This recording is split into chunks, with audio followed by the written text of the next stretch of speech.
और इस बीच बड़ी जानकारियां लगातार सामने आ रही हैं। भारत ने पाकिस्तान पर बताकर हमला किया, ये बहुत बड़ी खबर है। 1 मई को एस जयशंकर ने अमेरिकी विदेश मंत्री से बात की थी। मार्को रूबियो से कहा था कि हम आतंकियों पर हमला करेंगे, तो हमने बताकर अटैक किया है, अपनी मंशा जाहिर करके। अमेरिका को भी हमने बताया था कि हम अटैक करेंगे। हमारी सहयोगी गुरसिमरन हमारे साथ जुड़ रहे हैं।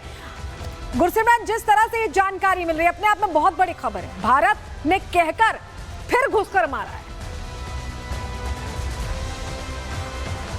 देखिए, स्वाभाविक तौर पर भारत ने जो है पाकिस्तान पर आक्रमण जो है ये अमेरिका को बताकर किया था। ये बात अब सामने आ रही है। सेक्रेटरी रूबियो से जो है भारतीय विदेश मंत्री एस जयशंकर ने बात की थी और ये बात इस हमले से तकरीबन 1 हफ्ता पहले हुई थी, जिसमें भारत की तरफ से ये स्पष्ट कर दिया गया था कि पाकिस्तान की हर एक नापाक हरकत का जवाब दिया जाएगा और पहलगाम में जिस तरह से 26 लोगों की निर्मम हत्या की गई है उसका बदला भारत लेकर रहेगा। लेकिन इस साथ भारत ने एक और चीज़ स्पष्ट कर दी थी जिसका पाकिस्तान के पास कोई तोड़ नहीं था कि भारत पाकिस्तान पर हमला नहीं करेगा, भारत आतंकियों पर हमला करेगा। भारत ने कहा था कि हमारी स्टेट पॉलिसी ये कहती है कि आतंकी जो हैं उन्हें कहीं भी ढूंढ कर निकाला जाएगा और देश के प्रधानमंत्री ने इस बात को पहले ही साफ कर दिया था। तकरीबन इस जो बातचीत आप बता रहे हैं कि भारत ने बिल्कुल क्लियर कर दिया था, अमेरिका को बता दिया था कि हम अटैक करेंगे और हमने अपनी रणनीति बनाने के बाद अटैक किया और ऐसी तबाही मचाई कि पाकिस्तान को भागकर रोते रोते अमेरिका के पास जाना पड़ा। आप हमारे साथ बने रहिएगा, आपके पास हम वापस लौटेंगे। लेकिन कहां कैसे गरजी है ये हमारी ब्रह्मोस, ये हम आपको बता रहे हैं, क्योंकि ब्रह्मोस की जो ताकत है वो ऐसी है कि पाकिस्तान भी सकते में पड़ गया। पहली बार हमने इस तरह ब्रह्मोस का इस्तेमाल किया है, लेकिन पहली बार में ही ब्रह्मोस ने बता दिया कि वो कैसे किसी भी देश का, हमारे लिए जो दुश्मन देश है, उनका काल बनकर उन पर कहर बरपा सकती है। जरा ब्रह्मोस की थोड़ी डिटेल आपको दे देते हैं। रेंज की बात करें तो 1500 किलोमीटर की रेंज है। रफ्तार की भी बात कर लेते हैं, 4321 किलोमीटर प्रति घंटा, यानी फटाफट पहुंच जाएगी पाकिस्तान तो यूं ही बगल में। वजन की बात करें तो 1.5 टन का इसका वजन है और अगर लंबाई की बात करें तो 6 मीटर लंबी ये मिसाइल किसी भी लक्ष्य को भेदने में सक्षम है। रडार को ये चकमा देने में माहिर है। यही वजह है कि पाकिस्तान को अंदाजा ही नहीं हुआ कि ब्रह्मोस किस तरह की तबाही मचा के उनके देश में आ गई। टारगेट को पूरी तरह से उड़ाने में सक्षम है ब्रह्मोस और उसकी तस्वीरें भी हमने दिखाई है। लेकिन जरा आपको बताते हैं कि कहां से, अभी तो हमने कुछ जगहों पर इस्तेमाल किया है ब्रह्मोस का, लेकिन ये कहां इनकी ऐसी तैसी कर सकती है, कहां इनकी बैंड बजा सकती है ये ब्रह्मोस। जरा आपको बताते हैं किस तरह से इसका इस्तेमाल हो सकता है। जानकारी चलिए जल्दी से आपके सामने रखते हैं, क्योंकि आपको बताएं जो ब्रह्मोस है वो जमीन से भी फायर की जा सकती है। इसके अलावा सिर्फ जमीन से ही नहीं, और भी जगहों से कहां से ब्रह्मोस पहुंच सकती है दुश्मन देश तक। हवा से पहुंच सकती है, जैसे इस बार हमने पहुंचाई है, आप समझ रहे हैं। समुद्र से भी पहुंच सकती है, नेवल शिप का इस्तेमाल हम कर सकते हैं। पनडुब्बी के जरिए भी इसे सटीक लक्ष्य तक पहुंचा सकते हैं। Pin point precision attacks BrahMos के जरिए हम कर सकते हैं और यही वजह है कि ब्रह्मोस का इस बार इस्तेमाल करके हमने ट्रेलर दे दिया है पाकिस्तान को कि अगर हम चाहें तो ब्रह्मोस का इस्तेमाल ऐसी जगहों पर कर सकते हैं जहां से उनका पूरा नक्शा साफ हो सकता है। एक और बड़ी खबर, पश्चिमी सीमा के कमांडर के साथ आर्मी चीफ की बैठक हुई है। देखिए, बड़ा अपडेट आ रहा है। आर्मी चीफ की बैठक पश्चिमी सीमा के कमांडर के साथ होना बहुत महत्वपूर्ण हो जाता है। पश्चिमी सीमा के कमांडर्स के साथ आप तस्वीर देख रहे हैं। सीमा सुरक्षा को लेकर ही इस बैठक में चर्चा की गई है, क्योंकि पाकिस्तान को पर हमें बहुत ज्यादा भरोसा नहीं है। ऐसे में सेना प्रमुख ने जवाबी कार्रवाई के अधिकार की बात की है कि हम चाहें तो हम सटीक जवाब उसी तरह के अंदाज में दे सकते हैं जिस तरह पाकिस्तान कोशिश करता है।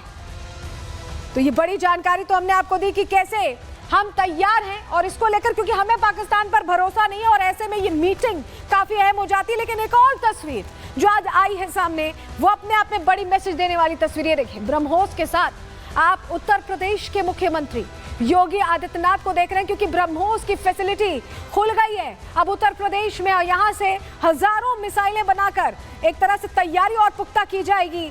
क्या कहा है योगी आदित्यनाथ ने, उनको भी सुन लीजिए। ब्रह्मोस मिसाइल क्या होती है, अभी आपने ऑपरेशन सिंदूर के अंदर इस मिसाइल के पराक्रम की एक झलक देखी होगी, और नहीं देखी होगी तो कम से कम पाकिस्तान वालों से पूछ लेना चाहिए कि ब्रह्मोस मिसाइल की ताकत क्या है। आतंकवाद को जब तक हम पूरी तरह कुचलेंगे नहीं, तब तक समस्या का समाधान होगा भी नहीं।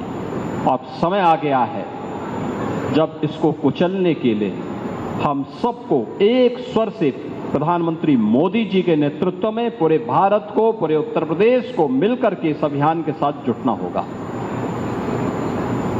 आतंकवाद कुत्ते की पूंछ है जो कभी सीधी होने वाली नहीं, जो प्यार की भाषा मानने वाली नहीं है। उसको उसकी भाषा में जवाब देने के लिए तैयार होगा और इस दिशा में भारत ने ऑपरेशन सिंदूर के माध्यम से दुनिया को एक संदेश दे दिया है।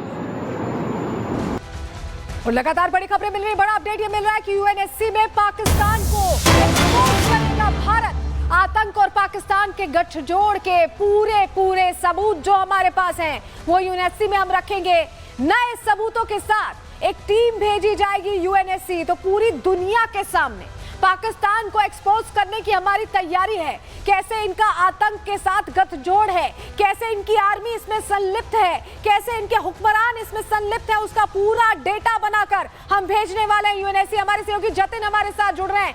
जतिन, ग्लोबली बहुत फजीहत हो रही है पाकिस्तान की और हमारी अब तैयारी और बड़ी है, यूएनएससी में पूरा डेटा भेजने जा रहे हैं।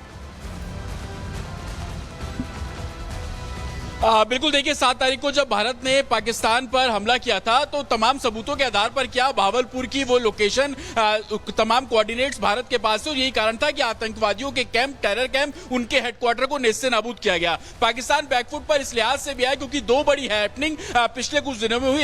एक INS विक्रांत जो कि पाकिस्तान की तरफ उसका मुंह रोक दिया गया और दूसरा जिस तरीके से LOC पर मिड एयर सैम मिसाइल जो है वो एक्टिवेट कर दी गई थी, जिसका मंशा यही थी कि जितने भी अटैक्स भारत पर किए जाएंगे उसको हवा में ही मार गिराया जाएगा। तो सबूत भारत के पास पर्याप्त हैं। उन सबूतों के आधार पर ही भारत लगातार अपनी जनता को भी रूबरू कराता रहा। आपको याद होगा कि जब भी हमला किया और प्रेस कॉन्फ्रेंस भारतीय सेना ने की तो सबूतों के आधार पर बिल्कुल सबूत हमारे पास पर्याप्त है और यही सबूत अब मुश्किल खड़ी करने वाले हैं पाकिस्तान के लिए, क्योंकि हम अपनी टीम को भेजने की तैयारी कर रहे हैं। आप हमारे साथ बने रहेगा जतिन, आपके पास हम वापस लौटेंगे। लेकिन ऑपरेशन सिंदूर के तहत हमने बहुत सारे लक्ष्य पाए जो हमने सोचा था, जो हमारा उद्देश्य था, हम उस रास्ते पर चलते दिखाई दिए। और मैं यूं ही नहीं कह रही हूं बल्कि पूरी डिटेल के साथ आपको बताने वाली हूं कि कैसे जो हमारे लक्ष्य थे उन्हें हमने हासिल करने में सफलता हासिल कर ली है ऑपरेशन सिंदूर के जरिए। लेकिन ये जान लीजिए कि ऑनगोइंग ऑपरेशन, आपको बताते हैं, सबसे पहला लक्ष्य जो हमने पूरा किया, पहलगाम में जो आतंकी हमला हुआ था उसका प्रतिशोध हमने ले लिया है। आतंकी संगठनों के 9 अड्डों पर हमने सटीक अटैक किए हैं। पाकिस्तान के सैन्य ठिकाने हमने तबाह कर दिए हैं। हमने मैसेजिंग तगड़ी दी है। पाकिस्तानी अर्थव्यवस्था को भी चोट पहुंची है क्योंकि उनके पास तो वैसे ही पैसे नहीं है। पाकिस्तानी नागरिकों का सेना से अब भरोसा टूट चुका है। उनको समझ में आ गया है कि उनकी सेना में कितना दम है।